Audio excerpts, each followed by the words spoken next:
ini maunya mau dibawa kemana gitu. Akhirnya ketika di depan frame juga mereka, si Dimas pribadi berubah jadi Romo Eli gitu, walaupun ketika cut, saudara bilang cut, ya udah kita seperti teman lagi gitu.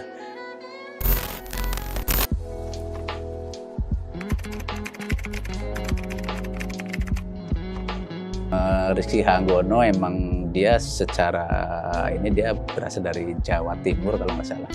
Jadi emang ini saya harus orang yang bisa memerankan karakter kayak wayang. Saya ingat Rizky Hanggono dulu pernah main film Jomblo sama Mas Anung Bramantio.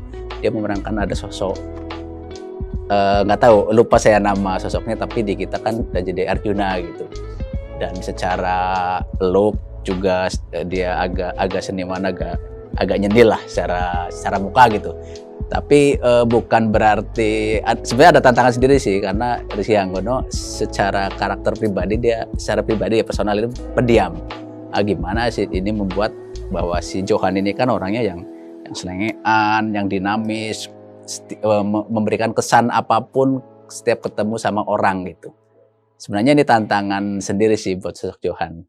Akhirnya ya setelah beberapa kali reading sama acting coach sama saya juga, emang dia kendala terbesar adalah di permainan ketoprak sih, karena dia harus membawakan sosok Minat Jinggo. Itu yang dia pribadi katanya, aduh saya grogi untuk memenangkan ini gitu. Tapi akhirnya sih so far sih oke. Ini secara dia punya jiwa seni, dia bukan seniman tapi punya jiwa seni yang tinggi gitu.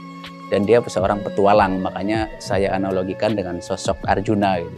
Arjuna adalah orang yang gemar berpetualang dan orang yang kalau di wayang tuh sakti mandraguna gitu. Dia tuh tahan dengan kehidupan yang membuat dirinya tuh dewasa secara personal itu, jadi ada masukan dari luar, tantangan dari luar itu membuat si Arjuna, sosok Satria ini, si Johan ini menjadi petualangan yang dia sendiri nggak tahu kapan waktunya untuk pulang gitu.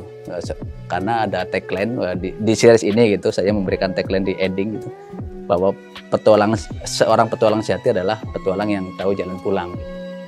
Mungkin karena udah tayang episode 5, mungkin saya bocorin akhirnya ya yang membuat petualangan si Arjuna, si Johan ini berakhir ya karena anaknya si Lukas itu.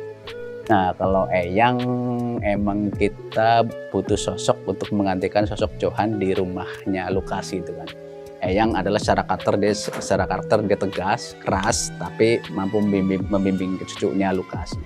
Kalau Maria itu lebih karena Maria itu satu episode dia sudah gitu kan, itu meninggal kan. Jadi nggak terlalu, ya dia sebagai ini aja sih, translator ibunya Lukas yang mungkin secara Jawa itu Ayu gitu kan, Ayu itu kalem ya. Jadi sebenarnya sosok bapaknya Johan itu diambil alih sama eyangnya si Suci. Memang karena Mbak Lydia itu aktris senior gitu, saya nggak terlalu terkendala dengan approach ke Mbak Lydia untuk jadi sosok Suci sih, karena dengan obrolan singkat dan persiapan yang pendek, dia paham dengan karakter yang dia bawa gitu.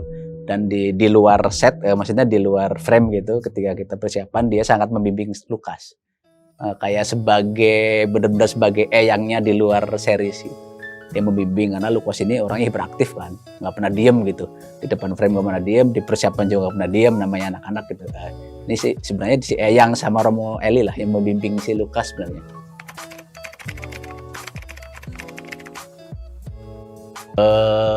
Sebenarnya konsep ini keluar dari pihak Vision. Dia calling saya, hire saya untuk develop cerita, dan saya belum tahu nih karakter yang ada di cerita ini apa, saya belum tahu. Jadi kita emang brainstorming cerita dulu sampai benar-benar cerita itu oke dan diterima sama Vision, baru kita membuat karakter tiap karakter di dalamnya itu kita bisa pisahin gitu. Ada karakter ini background story-nya mereka juga kita jabarkan. Jadi kita fokus di penceritaan sih sampai saya sendiri itu kan sebenarnya ada penulisnya. Waktu itu ada pergantian penulis, terus terang ada sebelum kita memutuskan pakai penulis Mas Pris itu ada satu penulis yang kita ganti dengan Mas Pris, dan masuk ke final draft juga saya tulis sendiri akhirnya, masih hanya guide. Begitu masuk ke final draft saya tulis ada bahasa suluk, mungkin apa ya, yang kalau dalang nyanyi itu namanya suluk kayak itu. Saya tulis sendiri akhirnya.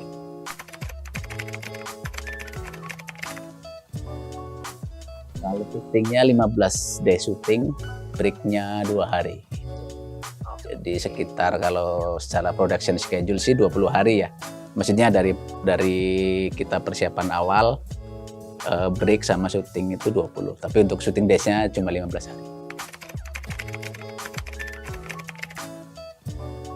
Ya, series Lukas ini wajib ditonton karena film ini bukan hanya film religi.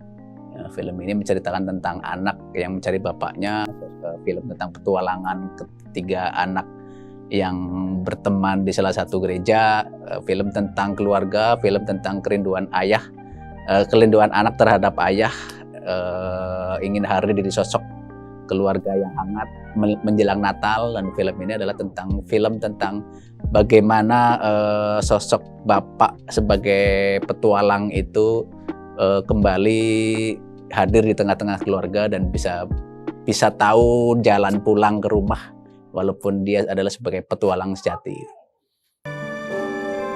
Menjadi putra altar itu tanggung jawabnya besar. Pengabdian dan komitmennya juga besar. Putra altar itu bukan hanya menjadi asisten saat romo, misa, tapi juga melayani Tuhan.